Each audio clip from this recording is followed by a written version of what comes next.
Vision defined. Now we're getting into the core of what flow is really all about.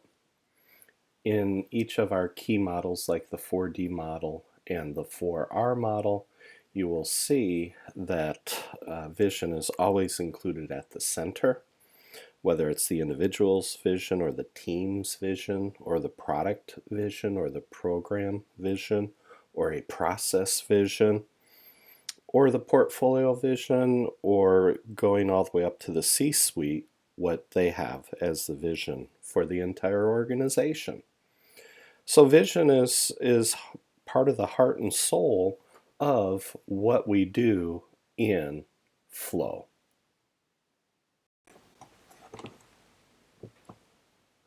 This may begin to sound like a broken record a little bit, especially when we're talking about vision. But it's important to know and understand the difference between vision, mission, and values. Many times, I think individuals will treat these as synonyms for each other. And the reality is that maybe I'm splitting semantic hairs here, but it's really important to understand the difference between these three.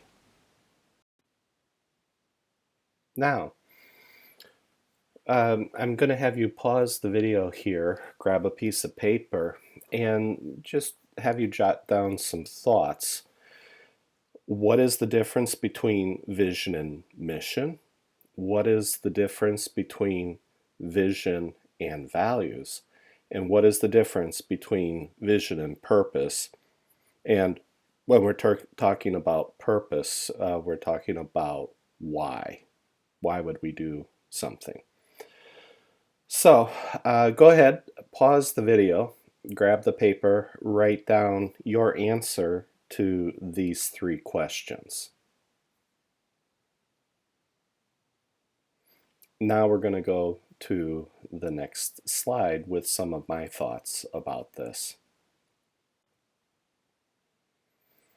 Vision, if you look at some of the definitions that you have in the dictionary, it's the ability to think about or plan the future with imagination or wisdom.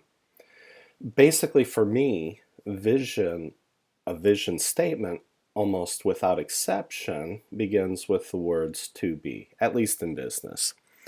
What do you want to be in the future? So you're trying to get to a to be state, not the as is state. Okay? So vision is very abstract, all right? Now, for me, mission is an important assignment given to a person or group of people, typically involving travel abroad.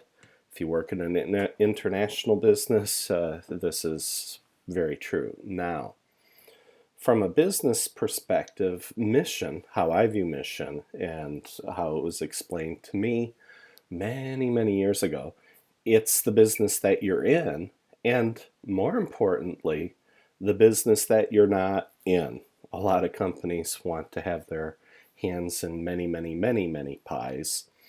And perhaps in some cases it would be useful to start to focus in and on what is the business that you're in. Values are the principles or standards of behavior, one's judgment of what is important in life. And so that's quite different than vision. But companies spend a ton of money and time creating organization value statements. And it's like we respect the environment, or we respect people, we respect each other. There's all kinds of variants, and they'll come up with 6 or 7 statements about principles or standards of behavior. Someone once pointed out to me that a value isn't a value until somebody raises an objection. Okay? So, and if your values are such that you're not objecting to anything, to what is going on in the company, then it probably isn't a value. But if you're objecting, that probably is an indication that one of your values was either just compromised or somebody just stepped on one of your values that actually is something that you would object to them doing. The last one here, purpose, the reason for which something is done or created, or for which something exists. Simon Sinek has his book start with why.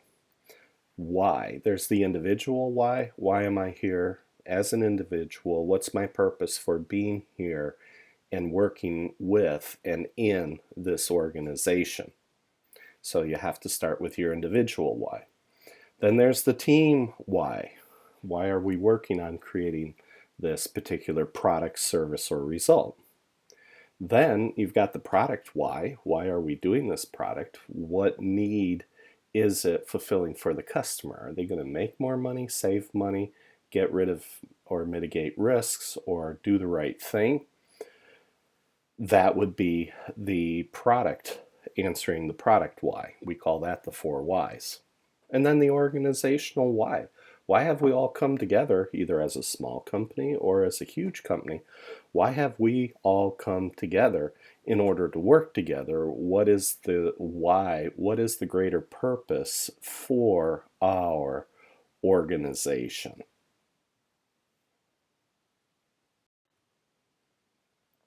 I like this quote from Jeff Bezos. It's, Amazon is willing to plant seeds and let them grow. We're stubborn on vision and flexible on details. This is a really interesting quote, especially since many times from what I've heard about how Amazon is actually led and managed, is that there appears to be quite a bit of micromanagement all the way down to the individual level. And whether they're true or not, it's hard to say, but there are a lot of reports and information coming out of Amazon that would indicate that there is a high level of micromanagement occurring. If that is the case, then it would be interesting to hear Jeff's explanation on how they're stubborn on vision and yet still flexible on the details. If they were flexible, then would that mean that the workers in their warehouse, for example, that the workers can self-organize, do a pull system for the work instead of a push system for the work? And it would just be interesting to hear that kind of response from Jeff. But if this is true, this is a great statement because that's how it should be. The leaders should be stubborn on vision and the values and the purpose. Flexible on the details gets down to the management of the tasks.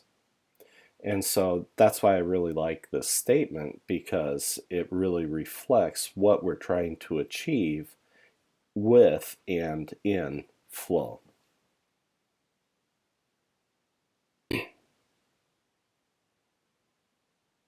Here I grabbed a couple of vision and mission statement from a company a few years ago. Don't remember which one they were. But it's interesting because we're going to go through some things of why these don't really work as either a vision statement or a mission statement. Let's look at the vision statement. Our vision is to be the best provider of technology, globally recognized and admired as a strategic partner, and act with passion and energy to serve our customers. Okay. If I were to take their leadership, let's say there's 10 C-level people in this company. If I was to put them in a room, put blank Post-it notes in front of them, one for vision and a blank one for mission. And I was to ask those leaders to, from memory, with no help, write down word for word their vision statement and their mission statement for their company. I would guarantee you that of those 10 people, we'd probably get 12 versions of the vision and mission statement, because they'll go, it might be this or that. And on top of it, I'll guarantee you that probably not a single vision statement or mission statement in the room would match each other. There's no way that they'd be able to recreate this word for word from memory. I've not seen that yet, and I wouldn't expect anything different if I was to do this exercise with them. And we've done this exercise with a lot of companies, and very seldom have we ever had where the company was able to repeat the vision statement or the mission statement. Now, what's interesting here is that a good vision statement should at max be 5 to 7 words long. Okay? And you look at this one, their vision statement, it could be just shortened down to the best provider of technology globally recognized. Or they want to be the globally recognized best provider of technology. That would probably be the easiest way to write that one. And it still retains the core of what they're trying to get to. For the mission statement, our mission is to exceed the expectations of our customers, employees, and shareholders through technology solutions and innovation. Well, okay, it sounds really good on paper. Again, they wouldn't be able to recreate that from memory, let alone communicate it. And so what I shortened it to is their mission is to exceed the expectations of their customers and employees. We've seen a lot of literature on employees or on companies that if you take care of your employees and your customers, everything else falls in place. And so if you're going to do a vision statement, if you're going to do a mission statement, it needs to be short, it needs to be memorable, and it needs to be easy to communicate. And neither of these are short, neither of these are memorable, and neither of these are easy to communicate. And that's the power of having a vision and mission statement, is you're able to quickly communicate from the command intent all the way down to the individual level. One of the best mission statements I've ever seen was when I was working with Nokia, and their mission statement was so simple, and it was a beautiful marketing slogan on top of that. It was just 2 words: connecting people. That's simple, elegant, and described perfectly the business that they were in. Now, the vision statement was 9-10 words long. It was connecting the 2 billion who are with the 4 billion who aren't. And this was back in around 2005. So it's a couple years ago. Okay, did you catch that? Connecting the 2 billion who are with the 4 billion who aren't. And so their vision was to capture the other 4 billion people and build the market through that vision. They could have simplified that to just simply connecting the 4 billion to the 2 billion. And now you're down to something that still works.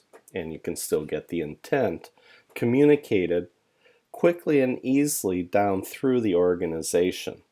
Later, we're going to go through the concept of dilution and why having a short, memorable, easy to communicate vision and mission are absolutely vital to what you're doing as a leader and as an organization. Now, if you're working down in the trenches and you have a company with which you're working that has vision statements like this, you as an individual and team need to write the vision statement as it should be and aim towards that, and the same for the mission, and connect your team's mission to what the vision should be and to what the mission should be. And that is how, as a team, you can still deliver remarkable results inside an organization where either the vision is fractured or dysfunctional, or the mission is fractured or dysfunctional. You, as a team, can still deliver remarkable results. And so, this is the power of vision. This is the power of mission. And we're going to talk a lot about that in this presentation. In this recap, you can see that although vision and mission and values on the surface seem like they may be similar, they aren't. So the application is that you understand the difference between the three and you can apply them to your daily work. Whenever you're working with individuals, teams, products, programs, whatever, you need to have the vision and the mission up on the wall big enough so everybody can see it. And then you attach the goals for each iteration to the vision and to the mission. And the team rules that they have, or team agreements, I guess is what they call it, in Agile, where we treat each other with respect and all those different values that we have. Those can also be put up on the wall, okay? But values is somewhat detached from vision and mission, because vision is what you want to be within a certain period of time. It's a future time horizon, and mission is the business that we're in, and just as important, the business we're not in. And you can use vision for conflict resolution and keeping yourself, your teams, your product development, and your organization on track. Because if we don't have a clear, easy vision that's easy to communicate, easy to remember, and you can sit down 20 people in a room from a company and you can say, okay, great, write the vision statement, and 99% of them will get it right. Okay? And so it's really important. You can use vision for conflict resolution. And what you do is, if everybody has clear visions for their areas, when the conflicts arise, and the political conflicts and the politics will arise sooner or later, you use the vision to come to a distilled agreement between the two opposing parties. Okay? It's very similar to the concept of getting to yes, okay, where you have two people starting at very different starting points and you move them through the process till you can get to an agreed upon point where they can both say, oh yeah, okay, we can both work with that, and everybody's nodding their heads. And that's how you do conflict resolution. It's one way. But if you already have the vision in place and each team has their vision linked to a higher vision, you can quickly stop any of the conflicts that may bubble up to the surface. It doesn't mean that it won't happen. People are people, and people can have bad days. And so you just have to be aware of what can happen. And vision is a wonderful tool for taking not just the politics, but the emotion out of the situation. If you can master that art, you just mastered probably 80 to 90% of how to do politics.